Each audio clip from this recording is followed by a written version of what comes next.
Hello and welcome to Cartoon Insiders with Doug and Candie. I'm Doug. I'm Candie. And we are animation professionals. We're writer-producers, also artists, stand-up comics. What else are we? I don't know. I have ADHD, so I have 20 million thousand hobbies. So, we do a lot of stuff, is the point. Yeah. But we're here to talk about cartoons. Yeah, well, animation. Animation. Yeah. It was just, there were so many podcast names that said animation in them, and I was like, let's go with cartoons. I think cartoons is a little more fun. I mean, It is animation, and it makes sense to call it animation. Yeah. Because it is a medium, not a genre. Cartoon sounds a little more genre-y. That's true, yeah. But I don't know. I like calling them cartoons. Cartoons. Yeah. Okay. Not dying on that hill or anything. No. It's just how we wound up. Well, since this is our second podcast, our first podcast we had started talking about our history in animation and mostly yours because your history is much longer than mine. It is 34 years. Yes, so we were talking about your beginnings at Disney and how you were doing improv, and someone you knew from improv, Kevin Hops, pulled you into Darkwing Duck. Darkwing Duck. Oh my gosh. It's the same universe. Yes. It's okay. So you worked on Darkwing Duck, Return of Jafar, Aladdin, Quack Pack. Yes. Something called True Hearts. I guess you somehow inadvertently contributed to. Had something to do with it. And apparently. then, how did you leave Disney? So I left Disney, and I don't want this to sound critical, but it might. But at the time, I think I was the most productive story editor. I was putting out more scripts with my writing staff than anyone else. And I think I was putting out as many scripts as this one team, who were awesome and amazing. So I asked, when my contract was up, if I could be paid what one member of that team was paid, which was a substantial raise from where I was. So you were also one of the lower paid people at Disney. Maybe the lowest paid. And I hadn't been story editing that long, and I hadn't worked anywhere else before, so it made sense. You were like the new guy. But I just asked to be paid what one member of this team was paid, and they said no. And I was like, I'm going to leave then. And they were like, he's not going to leave. And then I left. Which they seemed kind of shocked. I mean, but to be honest, it felt like there was other stuff I could do, and it didn't feel like I was getting what I was worth. And when I left, one of the executives was like, "You're going to be back." And I was like, "Oh, don't give me the you'll be back thing." And he was like, "No, I mean, they're going to hire you again, and they're going to wind up having to pay you way more." Because when you do that kind of diagonal move and return to a place, tends to be a bigger pay bump than if you had stayed. My last real job, they told me when I quit that you'll be back, and that was 2008, and I still haven't gone back. Yeah, so I don't think you're going back. That's not always true. So no. Yeah. But I did go back, but we'll get to that. Okay, so the next thing you did was Earthworm Jim. Yeah. And how did Earthworm Jim come about? Well, I did some development work. You know, I think I mentioned last time that I had to write a new spec script, so I wrote a Pinky and the Brain spec in a day and a half, and that went out. And that's how all the best scripts are written, just a day and a half. Frantically in a day and a half. And one thing that happened, you know, when you write a spec script, when you write a script for an existing show, it's a sample to be used for all other shows, but never for that show. Right. You never show the sample script from the show to the people from that show because they know the show so well. They'll look at it and be like, "Well, we would never do this. We would never do that. This is all wrong." Right. So someone at my agency sent the Pinky and the Brain spec script to the Pinky and the Brain people, who predictably did not care for it. Peter Hastings was like, "This is all wrong," and I was like, "This is why you don't send them the script." I did wind up working with him later. It was all good. Did you know him at the time? I did not know him at the time. So your introduction to Peter Hastings was doing the wrong script. It was inappropriate. Okay. But I got some development work. I did some development on a series based on a video game called Lemmings, and that was fun, and did various things. And then I got Earthworm Jim, and I actually watched playthroughs of the game. I don't think I had the system the game was on, so I didn't actually get to play the game before we made the show. But I watched it, and I was like, okay, there's a dude called Professor Monkey for a head in this. I gotta step up my game. Right. Yeah. And so I did. So I story edited that. I wasn't a producer. And that was a grand time. It was super fun. It was super weird. We had a fantastic cast.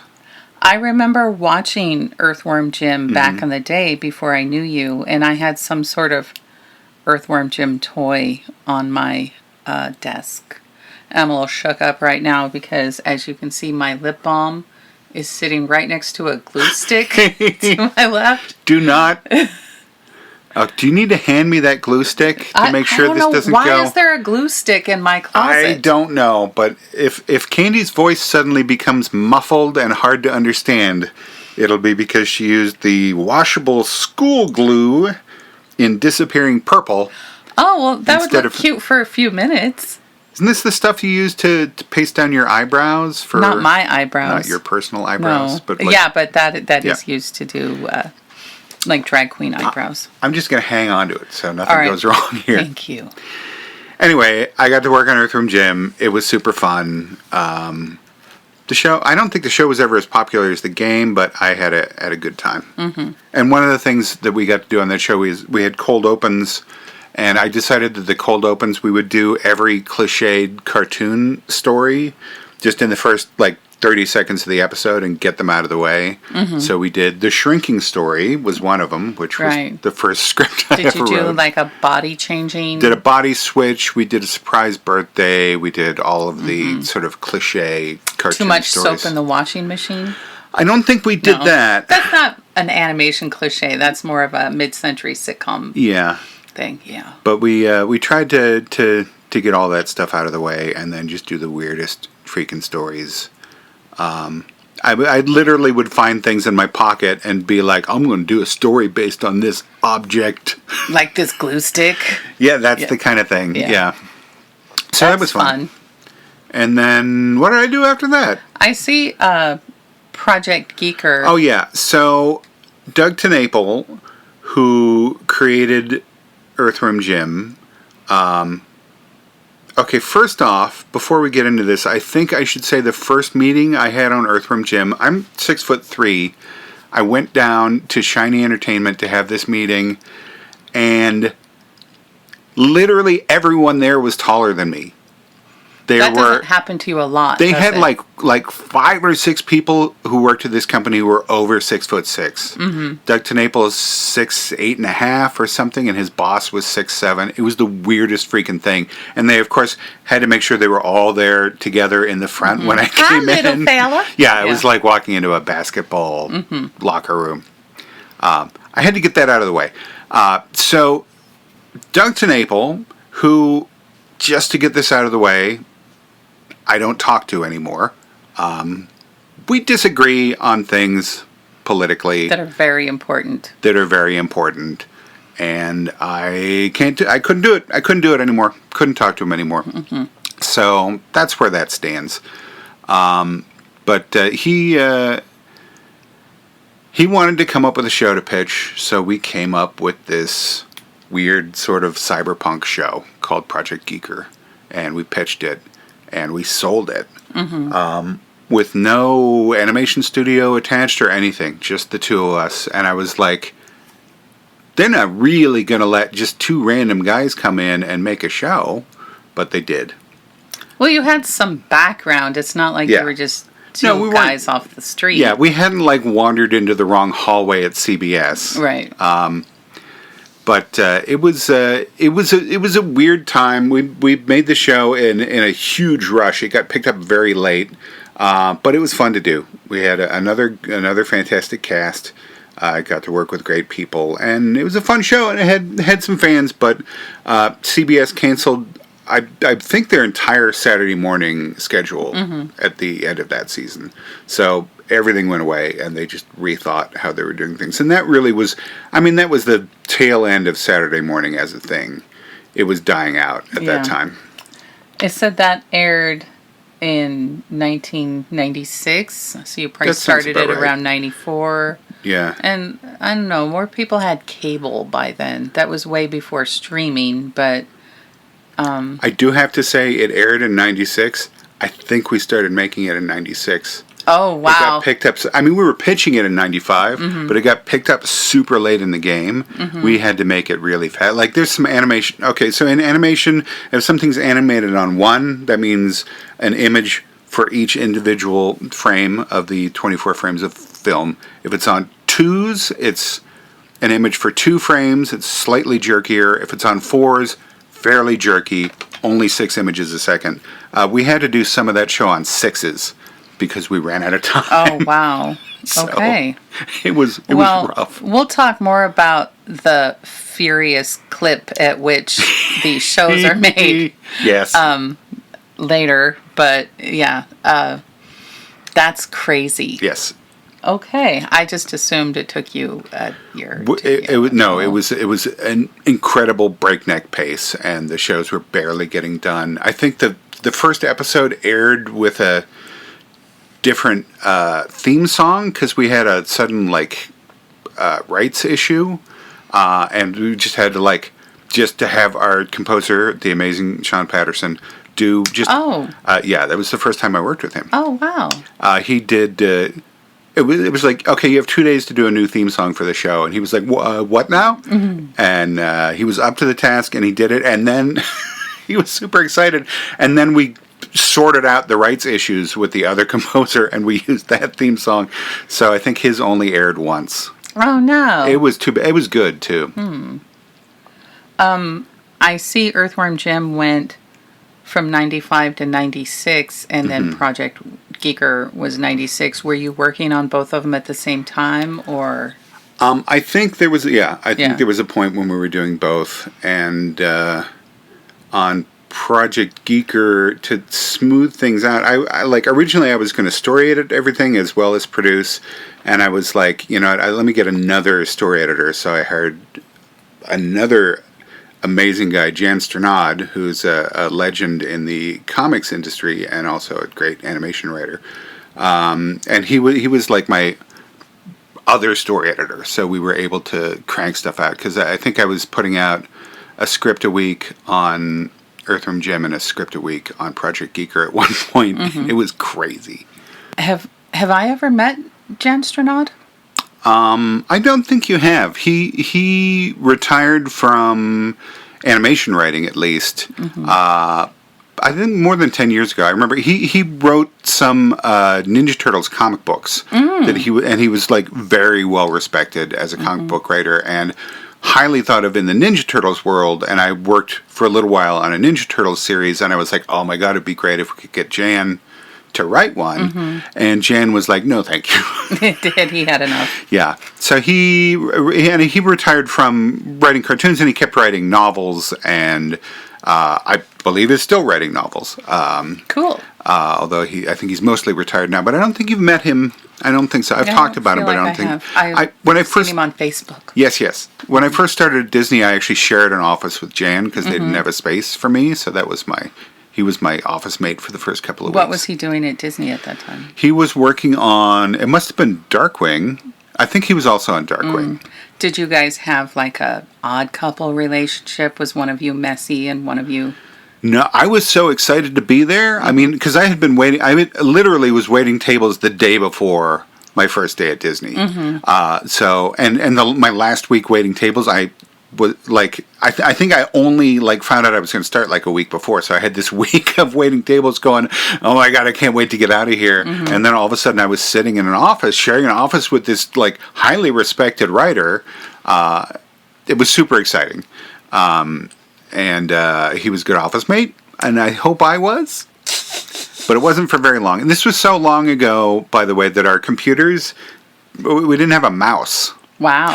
That's how long ago it was. Mouses hadn't been invented They yet. hadn't been incorporated yet. Yes. So, and no internet, no nothing. But we were working on computers. Hey, at least it wasn't typewriters. No, I think, I feel like my first animation script was the first thing I wrote on a computer. It was all typed before that. I remember looking at some of the things you wrote in college, and Yeah. it was like, yeah, these are typewriters. Yeah, can I get a look at that file? There's no file. No, there's no file. There's paper. And you were a waiter at Ed DeBevick's. Yes. For people who remember Ed DeBevick's. Yes, in Beverly Hills. Yes. For like, I don't know, 4.5 years. It was a place where the waiters were, rude. Yeah. And we played characters and like we were goofy. 50s diner. I played a guy named Jinx, and my character I was kind of an idiot. That was about it. Because that's what you want in a waiter, Yeah. is someone who's kind of dumb. Yeah, I was a good waiter. I was a pretty good waiter. I'm pretty organized. Yeah. You sure are. Yeah. Yeah. But no, it was fun. We got to do goofy things, and I had a good time. Yeah. And anyway, so Disney for years, then left Disney. Mm-hmm. Where were we? Earthworm Jim, Project Geeker. After Project Geeker, it says Captain Star. Oh yeah, Captain Star was super cool. So I got to go to Spain to work on that. I was supposed to go to London to work on it because it was an English property. Stephen Appleby, who's an awesome, has done comic strips and graphic novels and radio shows and all this stuff. He did this strip called Captain Star, and they wanted to turn it into a cartoon. So I was supposed to go to London to work on it. Super exciting.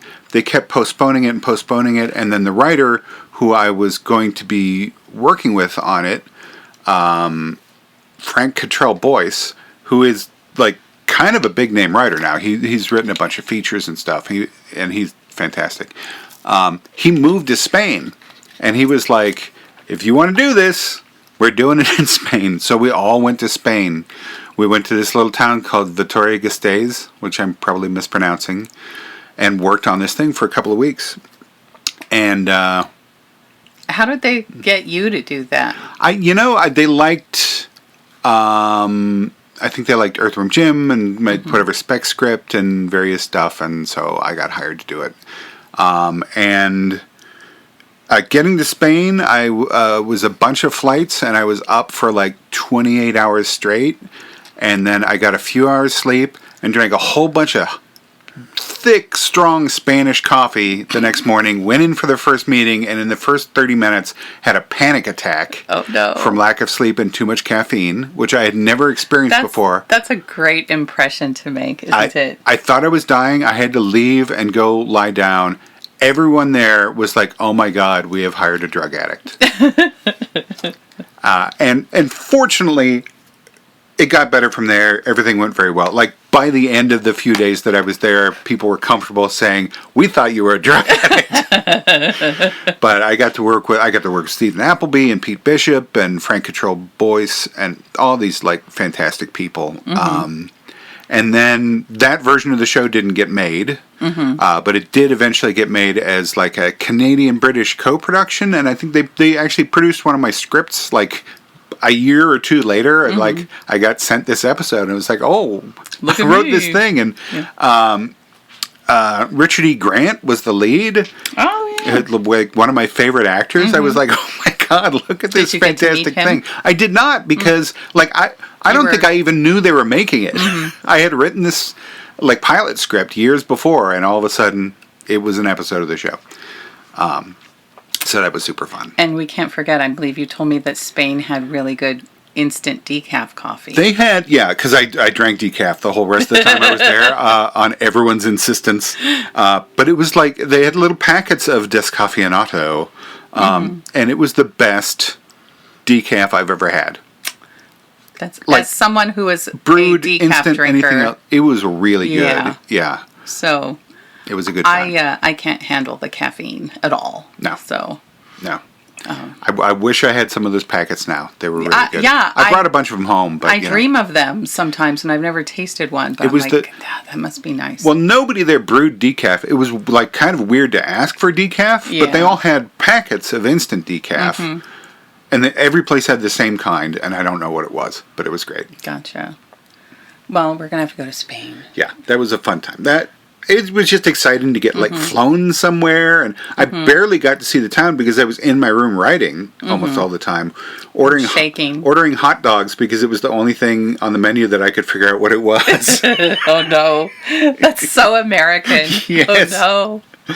Didn't you take Spanish in high school? I did, but I could kind of read it, and I think I probably had a dictionary with me, but I was really confident in what the hot dog was, and I got it once, and it was like a split hot dog on bread. It was like a hot dog sandwich, and I was like, this is fine. Yeah. This is what I eat now. Right. This is who I am. Doug food.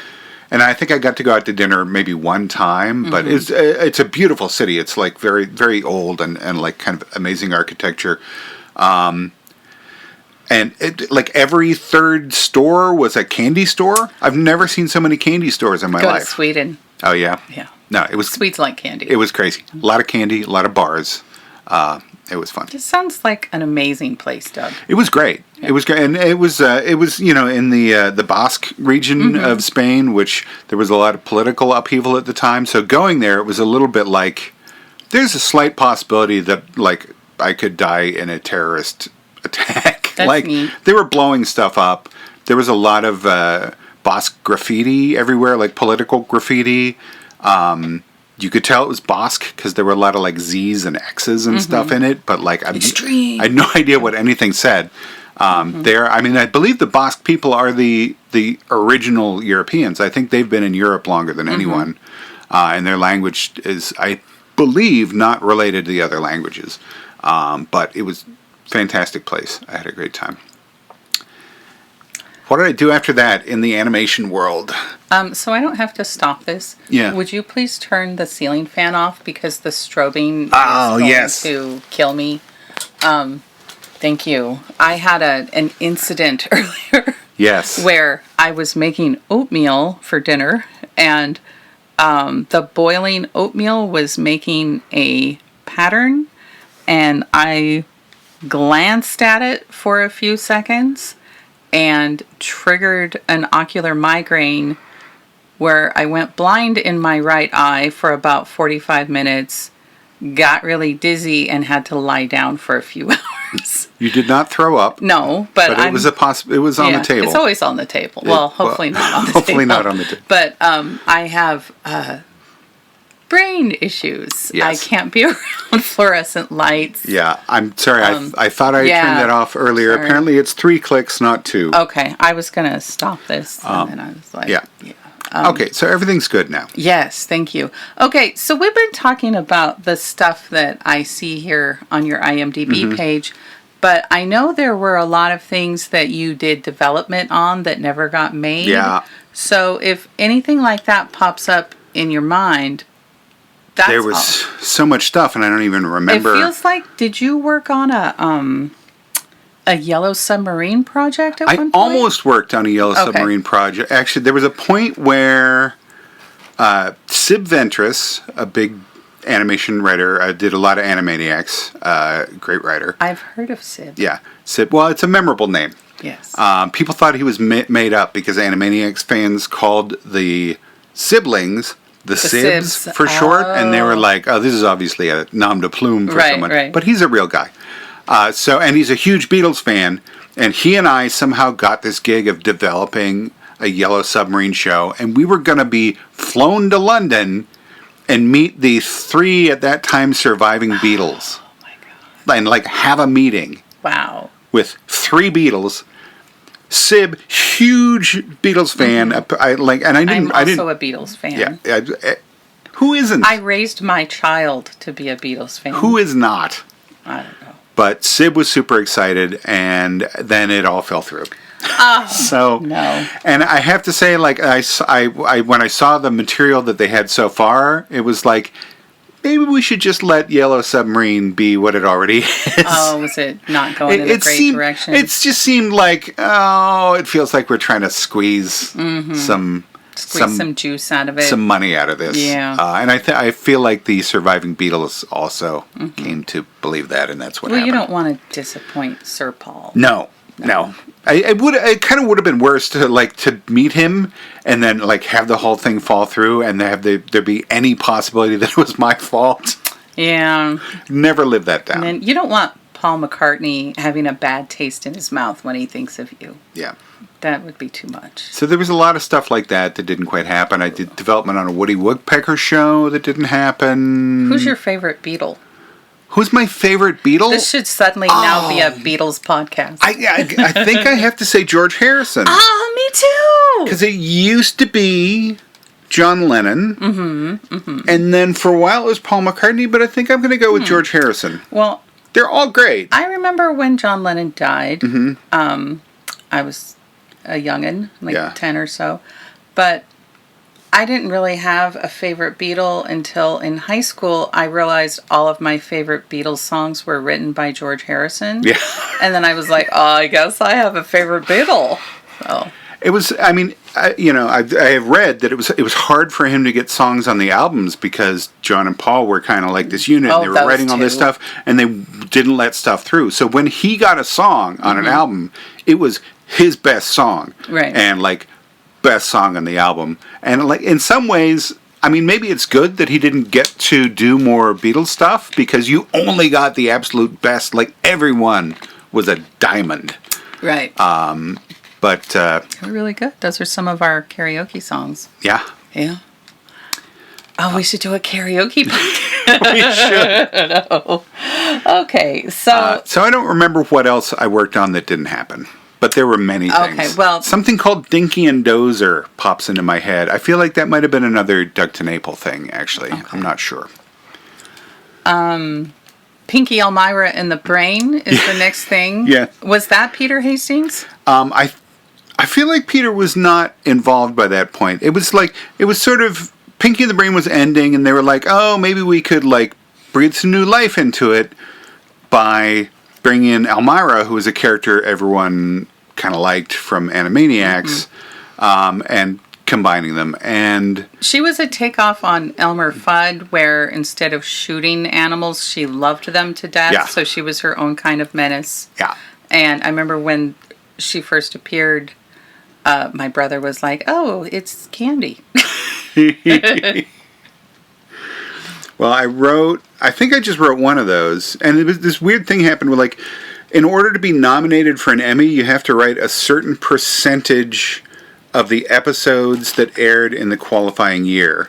And that year, the show premiered so late in the year that even though I only wrote one, I wrote like one 11-minute episode. That meant I was a writer on one full episode, and that episode wound up being a high enough percentage that when it got nominated for an Emmy, I was nominated. Was that your first Emmy nomination? That was my first Emmy nomination. Wow. And they were in New York that year. I considered going. I decided not to go. We didn't win. I was kind of glad I hadn't gone. Yeah. But it would have been exciting just to go to the Emmys. And as it turned out, I was nominated with Scott Kramer, who I didn't know at the time, who I would later work with on a bunch of stuff, who does the Camp Cretaceous show and other stuff. Anyway, yeah, so wrote one of those. How many Emmy nominations have you had? Because we can look it up. I want to say four or five. More than that. 4 or 5. Well, the award nominations, like Annies and Emmys, it's more. Yeah. I feel like it was like four Emmys and 4 Annies or something like that. But I just remember I found all of your nomination certificates, and I had them framed and put on the wall over your desk. And then at one point we traded desks, so it looked like you had hung all of your Emmy nominations over my desk. People were coming over and like, why did he do that? This is what you have to live up to. That's right. We had that weird side-by-side desk configuration. Yeah. The Mr. Potato Head show. Oh, yeah. So I got to do a puppet show. Pretty exciting. I love puppets. And it was super fun. It was not a huge hit, but got to work, again, with great people. Got to work with puppets. Kyoto Brothers. The Kyoto Brothers, built the puppets, the guys who did Killer Clowns from Outer Space and various stop motion things in addition to puppet things. And they're fantastic. I got to go to their shop and hang out. That's it was great. amazing. And it was neat to be like on a set where something is being made. And I was writing the show. I wrote every episode of the show. I was writing it as we were making it. I was barely ahead of the shooting. And also, I was the only person who knew, we were shooting it out of sequence. I was the only person there who knew how everything fit together. So I had to like, people nervous. I had to be consulted anytime anything happened. Like, what should this character be wearing? Where are they coming from? Where are they going to? What episode is this scene from? What are we doing? And then they were concerned that the episodes were too long, so we cut all the scripts down, and then they turned out to be too short. So we started just like making stuff up and randomly filming these little side bits that we threw into the show. It was a super fun, super exciting, creative environment. Show didn't do well. Oh well.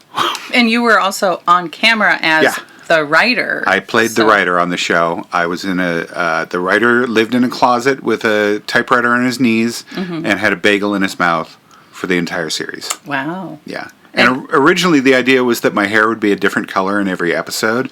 So I bleached my hair, and then it turned out to be like too hard to keep track of, because when they would get that closet set like ready, we would have to shoot a few together and stuff. So instead I had a fake facial piercing that moved to a different location in every episode. But you couldn't really see it on camera. Why a bagel? I don't think I've ever seen you eat a bagel. I'm not a super bagel person, but it seemed like sort of a writer thing, you know. They like, and he was supposed to be. I mean, he was literally in a closet. Like, it's less crumbly than a muffin. Yes, he was not respected. Right. At all. Really, a writer? That was the joke. Was like like Mr. Potato Head would open the closet and yell some stuff at him, and then close the closet, and that would be it. And I never spoke because I had a bagel in my mouth. It seemed like he would be eating the free food. Right, well, yeah. So, 2000, Buzz Lightyear of Star Command. I wrote one Buzz Lightyear. Okay. There were Is that the whole story? Yeah, no, I mean, it was Ted Stones and Scully and McCorkle, Bob Scully and Mark McCorkle. All. That's fun to say. Yeah. We're running the show. I got to go in and write one, only one, but it was a fun show, and I had a good time doing it. I think it turned out well. I don't know. I liked it. Okay. And then I did Ozzy and Drix. God, I thought that was later. I'm losing track of things. Well, no, Ozzy and Drix was the series based on Osmosis Jones. Very funny movie. And we did a series based on it. The main character got sneezed into a different person. He was a white blood cell, or red blood cell? White blood cell. Anyway, so we did a series. We had a good time. And it was one of those things where you're like, I think this series is fine. Like, it has its fans. And then like, at some point we got a letter from someone whose kid had cancer and was a huge fan of Ozzy and Drix. And he said it helped him to fight his illness, to imagine that were these heroes inside of him who were fighting it off. And it was like, wow. That is so sweet. It was super sweet and sad, and it was like, I'm never going to take for granted. Like, because everyone's worked on a show where you're like, that show just did not come together. But someone loves that show. I'm not saying this is that show. This was not. This went fine.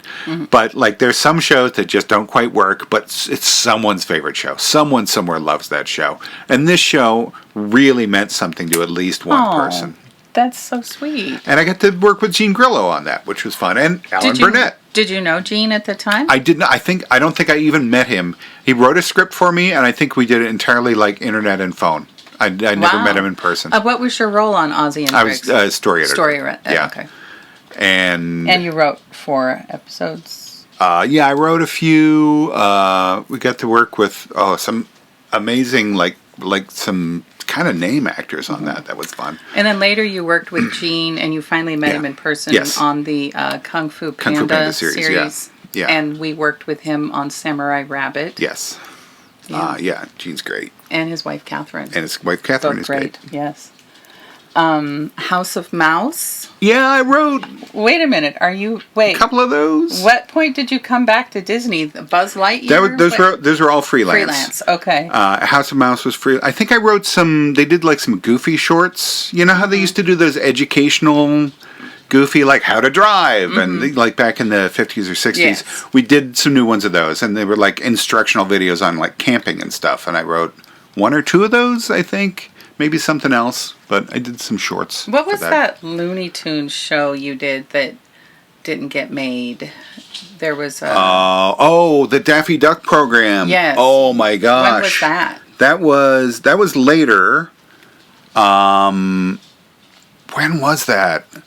Oh, we did so much work on that, and I was there for ages. I was at Warner Brothers for like a year working on that and writing Space Jam 2. And nothing got made. Nothing That's a I did ever feeling. saw the light of Yeah. day. And the Daffy Duck program was fantastic. Like we were developing, and we finally got to go in and pitch it. And the pitch went great, and people were like falling out of their chairs laughing. It was we were all pitching it together, and we had props and stuff, and there was video, and we did like put together like some short films and did all this stuff. And they loved it, and they were like, we just don't feel that the show can ever be as funny as that pitch. Oh! It was like, but we're the ones doing it. So They should just record the pitch. yeah, they just didn't want to make it, but it would have been super fun. I want to talk for a moment, because this is happening kind of a lot right now, about shows that get made, but they don't release them. And that is heartbreaking. Yes. It is, I mean, you go through the stages of grief. Yeah. When that happens. And it's almost worse when they get released eventually, but you don't know when, and you're just waiting. Yeah. And you find it, and you know nothing. You're told nothing. A friend of ours who's like early in her career worked on staff on a show, and this would have been huge for her career. She put her blood and soul into this, and then they're like, oh, it's not going to do this. And it's horrible. And I think they're intending to air it eventually. Yeah, but there's no information. But this no is happening so much, and it is brutal. It is. Yeah, I mean, this is a difficult time anyway, but that kind of thing just makes it that much more difficult. So, House of Mouse was freelance. Yeah, House of Mouse was freelance. And then we are to the Weekenders. Oh, yeah. So, in my mind, Weekenders was right after the Mr. Potato Head show. I did some stuff in between, but Mr. Potato Head did not do well. I put a lot into it, and I was on camera in it, and I was like physically taxing, and I worked for months on it. I think 6 days a week until 2 a.m. most of the time. It was brutal and super fun.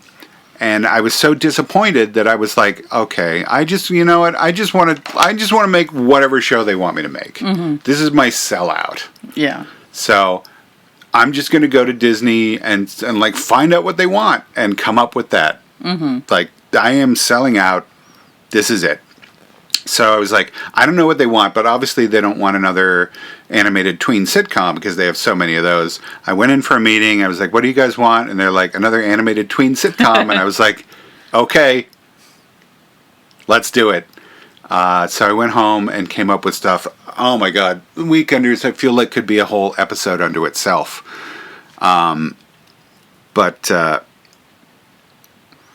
I came up with several shows to pitch. I went in to the pitch meeting and pitched all the shows, and they were like, meh, to everything. And then at the end, they were like, do you have anything else? And I had one more piece of paper in my hand, and it said Kids on the Weekend on it, and nothing else. And I just started talking, and I was like, I was thinking it would be interesting to do a show that just kids on the weekend. You never see them in school.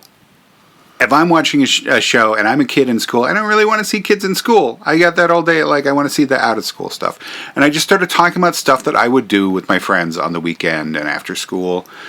and talked about that for a while. But you lived in sort of a special place. Yeah. When you were 10, you moved to San Diego, and you lived near the San Diego Zoo Yes. and Balboa Park Yes. and stuff. So you had access to Yes. kind of an amazing place. Yeah.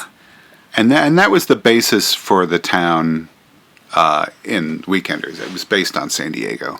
But yeah, no, it was crazy. I mean, my middle school was across the fence from the San Diego Zoo. We literally, like in gym class, we would be jogging past camels. That's They're fun. right there, like a few feet away. Is that school still there? That school is still there. Roosevelt. I don't know if it was Roosevelt Junior High School at the time. I feel like they call them all middle schools now, maybe, but it's Roosevelt. It used to be a joke on the tram ride because the tallest fence in the entire zoo was the one separating it from the middle school, and they would make a joke about it on the tram ride, not mentioning that the reality was that the tallest fence in the zoo was the one separating it from the squash courts, so that the balls didn't go over.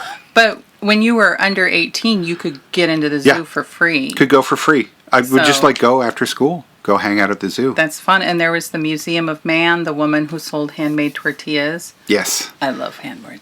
made her way into the Weekenders in another form. But yeah, a lot Was of she the Foods of the World? the foods of lady? the world lady. Yes. Yeah, because like we obviously weren't going to do the same cuisine every time. No, you So can't do that. and yeah, a lot of stuff from San Diego made it into the show. Some things almost made it into the show, but it was just funny because I just started talking in the room and just making stuff up, and they were like, "Okay, we want to make that show," and I was like, "What show?" I just talked for half an hour about what I did after school when I was a kid. I didn't talk about a show. There's no show. What show? And they're like, we'll figure it out. And so we wound up making the show. And to this day, no one knows where the title comes from. I never called it The Weekenders in the pitch. Someone, when they were doing the contract, wrote down The Weekenders as the name of the project, and we have no idea who that is. And I remember when Michael Eisner, who was in charge of Disney at the time, almost greenlit the show, when it had sort of a yellow light to move forward, his one note was, "You got to change the title." And we're like, absolutely, we will change that title. And we spent, I don't know, a month or something pitching other titles, and no one ever liked anything. And so after a while, it was just like, It's the Weekenders. we'll just leave it with that title that Michael Eisner, the head of Disney, hates. That'll be fine. He was like, it sounds like some 60s comedy film. Now, you pitched the Weekenders to Michael Eisner, correct? I did, which was crazy. I feel like this is a story about me being woefully underprepared repeatedly, and somehow it all working out at the end. I feel like in the tarot deck, the Fool card, where he just looks like he's stepping off a cliff. Yeah, that was me. And they just I stepped off the cliff, and there just happened to be an I-beam on a crane swung by, and I stepped onto it. But yeah, we went into pitch. We had the title of the show. We had one piece of artwork that said The Weekenders. That was what I went into pitch with. I had a card that had that on it. And it was this huge, it was this pitch session, all these shows were being pitched. And before me, Jim Jenkins, the guy who created Doug, was in there pitching something. And I guess I didn't really grasp what this thing was, but he had another guy with him, for one thing. They had a script. They had dioramas with little characters. They had all this. They did a whole show. They did what we did with the Daffy Duck program. And I was like, I thought we were just going in and sort of talking about, here's this neat thing that I wanted to do. So I had to follow them. And they're in there, and I kind of know what they're doing, and I'm sitting outside waiting to go in. And as I'm sitting there waiting to go in to pitch to Michael Eisner, on the coffee table in front of me are all the trade papers. Oh, there's Variety, Hollywood Reporter, and all of the headlines are about the trial, the court case that was going on at the time where Jeffrey Katzenberg was suing Disney.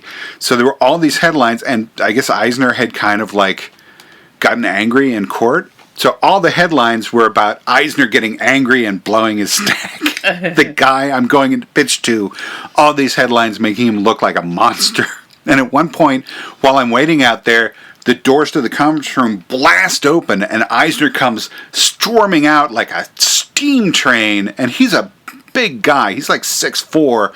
And I was terrified, like falling back into my seat. And he like sort of came toward me and he was like, "Hi, how you doing?" And then went off and he went to the bathroom. I'm not right there. He went to a bathroom somewhere. Right. Terrifying. And then I went into pitch and I was standing up there going, I know I'm supposed to have something prepared. I'm holding up this card that says The Weekenders on the front, pretending that there's stuff written on the back that I'm reading, but I never wrote anything on the back. And I just start talking about my childhood, what I want to do with the show, how I see it. I see it being like a version of San Diego, and it's for friends, and blah, blah, blah, blah. Whatever. I hadn't even done that much at that point. And I get done, and they're like, "Great, let's do it." And I was like, "What? What happened?" So we made the show. We made, I don't know, however many episodes. We did like a couple seasons of it. It says 75 episodes. Really? Yeah. That's crazy. We made that many? Yeah, at the end, it actually got picked up for like, they were like, "Let's make another 5 episodes, start writing the scripts." And we wrote 5 scripts, and then they were like, "Yeah, we're not going to do this." So somewhere, there are 5 scripts that were never made, and I don't even remember what they're about. Wow. But, yeah. And the theme song? The theme song was... that was another kind of crazy thing. We had the music for the theme song. So I had wanted to use Sean Patterson again on that show, and there were some issues where we couldn't do that for some reason. So we used Roger Neal instead, who's fantastic. He did King of the Hill, and he's done a ton of stuff. Mozart in the Jungle, I think. He's a great composer. And when I had my first meeting with him, I was like, I keep thinking about Camper Van Beethoven, which is this like Santa Cruz band from the 80s. It was kind of wacky, and they had like unusual instrumentation, and like the main guy played the violin, and they did weird things. And Roger knew who Camper Van Beethoven was, which was a shock to me. And he was like, "I totally get it. Let's do that." So we did this kind of like surfy music. We recorded all the music as much as possible with actual live performers, which nobody does anymore. And we just like built up like a library of music cues, and then he could fill in other stuff with synth. But he composed a theme song for it, and we didn't have lyrics for it. I tried writing some lyrics. They weren't really that good. I think at one point, Barry Blumberg, who was the head of TV animation, tried writing something for it. Still didn't quite work. And then at some point I was like, I used to do improv with Wayne Brady, and like, he's kind of famous. Maybe we could ask him to do it. And it turned out Barry was a big Wayne Brady fan. And I just like called Wayne Brady out of the blue, and literally he was like, "Who is this? Why are you calling me?" Like, it was weird. I hadn't seen him in years. I don't know why I even had his phone number, but I did. Do you still have it on your phone? I don't think so. Okay. And I was like, "Do you want to write lyrics? We have the music already. Write lyrics. Come in and sing them. Probably be a day's work, and then you'll have this theme song that'll be running every episode, and you'll make residuals." And he was like, "Hell yeah. Okay. Yeah, let's do it." So we recorded it at Capitol Records. Like, we recorded where like Frank Sinatra recorded. It was super cool in Hollywood. And as I was walking into the recording, I saw Wayne sitting in his car writing. And I'm like, "Oh my God, he is writing the song." He is an in his car. guy. He's a great song improviser. He came in and did it. It was fantastic. I think Barry, the head of TV animation, had one note. Like, there was something from the show that he wanted to work into one line, so we changed one line, and it was great. And he put the like words in different places than we thought they were going to go, and just like it just really brought it to life.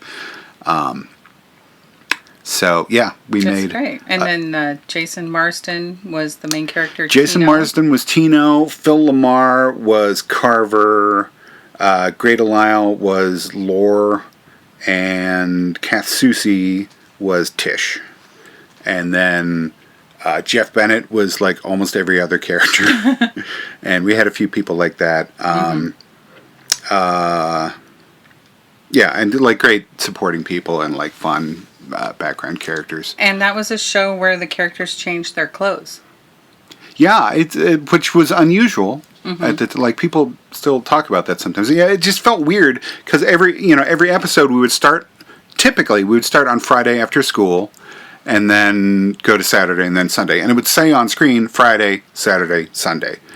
So it felt weird to like go to like Saturday and they're wearing the same thing. It's like they wore that to school on Friday. They're not going to be. So just like it felt strange, and we had to come up with different outfits. So we designed like 3 different pairs of pants and 5 different shirts for the guys and for the girls, and then also some dresses and different, like just a variety of stuff. As people do with their clothes. Yeah, and we mixed and matched. Yeah. And then I think we like got into a second season. We did some more. We added some more in. And Steve Lyons, the director of the series, designed the characters. We had a hell of a time getting characters approved. And we kept like going through different people, and we had Teddy Newton did some designs at one point. Who's an amazing designer. I think he did like the educational film part of Iron Giant. Like he's incredible. And just nothing was working for everyone. And then at some point, Steve did these things, and I was like, I really like this. It's got kind of a Peanuts vibe almost. And they were sitting on Barry's desk, and someone from another show came in and was like, oh, what's that? That's cool. And Barry was like, someone said it was cool. This is what we're That's doing. all you need. That was it. And it was sort of like, it was that thing where it's like, there's going to come a point where it's like the drop dead cutoff date. We have to have it done by then. And about 2 weeks after that, it's actually going to get approved. Right. And it's only like whatever is happening at that point is going to be the thing that gets approved because there's no more time. So it was sort of like just waiting for someone to say something good about something. And it was like, fine, let's do it. And the designs were great. I was so happy with them. And Tom Workington was our background designer. He drove down to San Diego and like drove around sketching houses to get the vibe. The amazing architecture. Yeah. Some of the craftsman houses. Yeah, I mean, the main character had the San Diego has a lot of these sort of craftsman bungalows, like small craftsman houses, and I lived in one in San Diego, so he wanted to do one of those. Was your mom calling you like, why is there a guy drawing my house? I think I gave him the address of where I live, where my mom still lives. I think he did drive by the house. So yeah, that's weird. And we wanted to have the kids hang out in a tea shop, and that got shot down. They were like, "Kid, that's too weird. Kids don't like tea. No one cares about tea. Make it a pizza place." And we were like, "Fine." So, and then I couldn't decide on what the pizza place should be, so we came up with this place that changed its theme every episode. Like the owner was a character in it, and he just couldn't decide. So it was every week it was a different thing. But yeah, it was supposed to be. There was a coffee shop in San Diego I used to hang out in that served mostly tea, really. What was it called? It was called Sydney's Coffee House, I think. So we were going to base it on that, but they shut it down. I wonder if there are other animated shows that take place in San Diego. Surely there must be. I mean, we didn't call it San Diego. No. It was interesting when they did focus testing. They tested it in Southern California somewhere. It might have been San Diego, and in New Jersey. And the kids here thought it was set in California, and the kids in New Jersey thought it was set in New Jersey.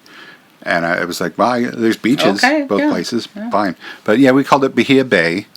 Bahia being Spanish for bay. So it's Bay Bay. Yeah, all of the place names were the Spanish word for something followed by the English word for it. So it was like Campo Fields and Mount Montana. I guess we swapped them. It was English then Spanish for that one. But yeah, they were all. That was the joke that was lost on virtually everyone. And my biggest regret about the show was that we didn't have none of the main characters were Latin. In San Diego, which seems crazy. Did you have any of the? What was the? There's like an amusement park. Like a boardwalk in San Diego? It was Tesla Park. Tesla Park, yes. Yeah, I was super into Nikola Tesla at the time. This is before the cars. And people didn't know who Tesla was at the time, and like I wanted to just throw in a reference here and there and explain who he was, and the brainy character was someone said who is this guy, and she's like, he invented radio, but he didn't get credit for it. They gave it to Marconi, and gave a little history lesson on Tesla, but it was based on Belmont Park. Oh yeah, I couldn't remember the name. Yeah. I knew who Tesla was because there was a band called Tesla. No, I remember the band. Late 80s. Yeah. Sort of hair metal band. Yeah. They had a power ballad. Yeah. Alrighty then. Let's wrap it up here. Yeah, I want to turn that ceiling fan back on. Well, I want to go in the other room. Yeah. So let's wrap it up here, and we will pick this up later. After, we're not just going to go through Doug's resume. No. I just thought it would be a fun introduction, get the little stories, and then later we will expand on things and talk about the industry in general. Yes. So. Yeah. No, there's some things I'm eager to talk about, as there are things you are eager to talk about. Yeah, but I think it's good to get a background on who you are, and you're very cute, and I like listening to you talk. Thank you. You too. Well, next time we'll probably get up to the stuff that we did together. Yeah. Maybe. Okay. All right. Well, thank you for listening, and we will be back with you next week. You can't just nod. You have to speak into the microphone. Yes. To be continued. Okay. I speak. Bye.